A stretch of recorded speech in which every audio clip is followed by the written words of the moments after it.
Are the Philadelphia Eagles actually on the cusp of signing a free agent that we can all agree that we want here? We'll talk about all that and more coming up next. The following announcement has been paid for by the ENN Podcast. He has a good energy, you guys. Can you feel Sport. the excitement?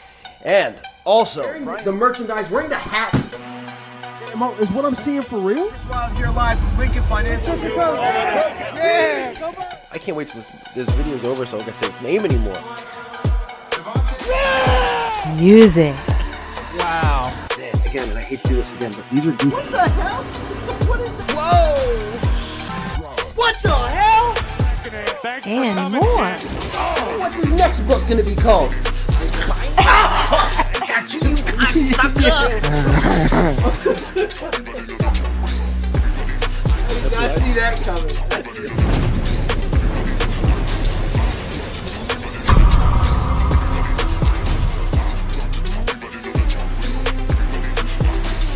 Welcome back, everybody, to another episode of the ENM Podcast. I'm professional wrestler Chris Wild, live again from bar 4133. We got the whole gang is here. Rocky, Apollo, Pam, Jim, the Hulkster, and Ayo Scott Hall. We are all here, and look, I'll be honest with you, it's been a little bit since I've put out a video. I've had so much going on in the world of professional wrestling, a lot of stuff I can't even talk about yet, and I just can't wait to do that. But you know what? It's a good thing because the Philadelphia Eagles haven't done much. They haven't done much of anything, and I really am frustrated at the lack of things happening with this team after the Eagles got to the playoffs last season, after they got absolutely mollywopped by Tom Brady and the Tampa Bay Buccaneers. I expected this offseason to be filled with action, and it has been for the NFL, but for the Eagles, not as much. And look, it could be their fault. It could be the fact that guys just don't want to come here. But the Eagles have done very little besides making a trade with some draft picks that gets us a draft pick next year, an extra one in the first round, and making some noise on the Deshaun Watson and Russell Wilson fronts. Obviously, they've been unsuccessful in just about every report that's been out there. They go ahead, they sign Hassan Reddick, they get Zach Pascal as a wide receiver, but a lot of these things were just lukewarm on as fans. Now, look, I'm going to be honest with you.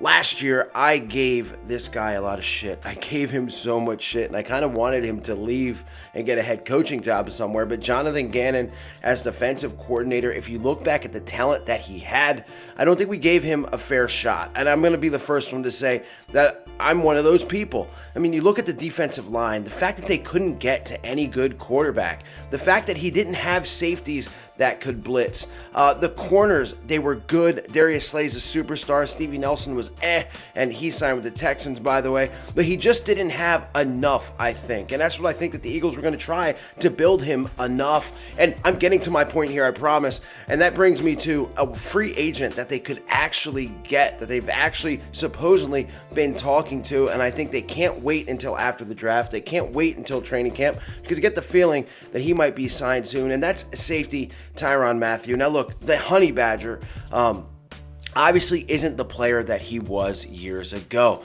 but he still is a very high action safety. This is a guy that can do a lot of things. He's very versatile. If Rodney McLeod leaves, goes to the Colts in free agency. And look, Rodney, great leader, all-time Eagle, part of that Super Bowl team, but he was slow. He couldn't do much. The same with Anthony Harris, who they re-signed, a slow safety. Can't do a lot of things. Now, the Eagles have had some great safeties in the past. Of course, all-time great Brian Dawkins. It took us, almost a decade to get another guy that's like him in Malcolm Jenkins, who recently retired. And look, I can't wait another 10 years for a safety. Now, there's word that the Eagles want to get Kyle Hamilton in the draft. I don't think he's going to drop to the Eagles, and I don't think you can go into the offseason just expecting him to drop. I mean, can you imagine just having Anthony Harris and Marcus Epps as your starting safeties? It'd be absolutely atrocious. And again, you're not going to get to know if Jonathan Gannon is a good defensive coordinator or not because you're not giving him anything. So why not go ahead, throw the money at Tyron Matthew because you haven't thrown the money at anybody else this year. And then Tyron Matthew, the guy, again, even if he's not the player that he was, this is a guy that's got that swagger that would absolutely fill in with Philly. The Eagles need a guy like him on that defense. And again, guys like Kevon Wallace can learn from this guy, Tyron Matthew. Anybody that they draft, maybe in the later rounds, can learn from a Tyron Matthew.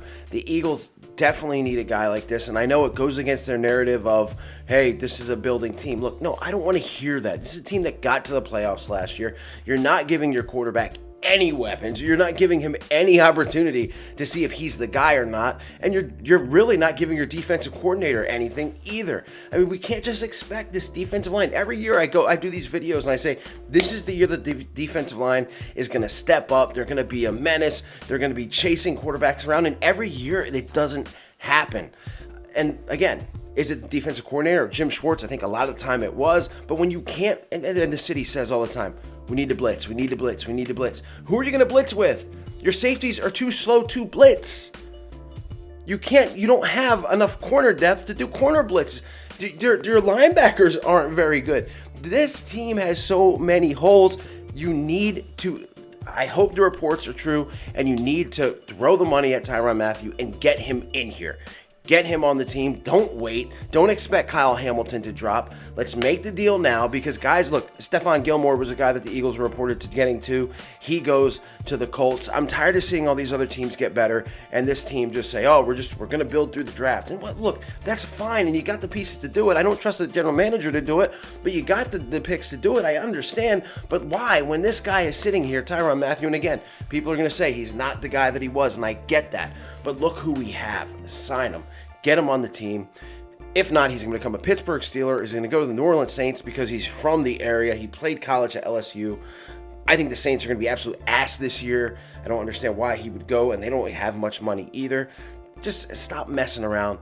Let's go ahead. Let's get this guy on the team. Let's move forward. As the draft is just 2 weeks away, guys, and I have a lot of thoughts and a lot of opinions on who the Eagles should draft and what they should do with these draft picks.